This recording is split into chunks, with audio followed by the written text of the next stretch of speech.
Ben, ma réaction, c'est la surprise. Bon, parce que le maire qui parte d'une minute à l'autre, je ne comprends pas. Est-ce que c'était prévu, c'était pas prévu? Non, c'est pas un plus jeune que lui, c'est pour son successeur. C'est pas du tout pareil. Hein, je crois, non? Bon, ben oui. Et le plus jeune, il est de quel parti? Lucien. Bon, ben nous verrons bien. Je dirais que la succession est un peu non démocratique, car monsieur le maire choisit son successeur et ne laisse pas les habitants d'Angers voter pour lui. Eh ben je suis étonné et je suis déçu qu'il ait démissionné. Il aurait pu continuer un peu plus longtemps son mandat. Ils nous interdisaient de faire du bruit le soir. Ça nous fait un petit peu de surprise parce qu'il était là depuis longtemps, quoi, en fait, et puis il a fait de belles choses.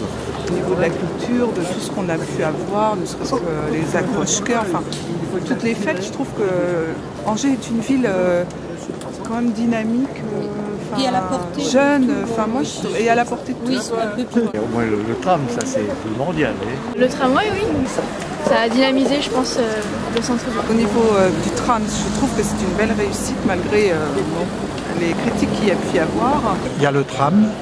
Et alors que j'étais contre, je me rends compte que en fait j'avais tort parce qu'il est toujours il est utile et sans doute parce qu'il y a toujours du monde dedans. On a vu le tram, c'était décrié. En fait, le tram, tout le monde est bien content de le trouver maintenant. Il faut quand même dire qu'Angers est une ville agréable et je pense qu'il en est l'un des architectes, sûrement.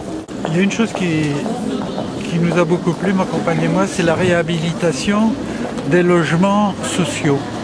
Aussi, il y a quand même eu beaucoup d'améliorations. Je vois vers le quai, dans le quartier des Carmes, la Doutre.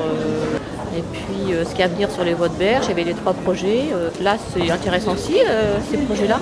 Bon, c'est sûr que financièrement, évidemment, ça a des coûts, mais si on reste à ne rien faire, la ville s'endort. Hein. Il est à l'écoute quand même des ouvriers, parce que moi, j'ai eu affaire beaucoup à lui.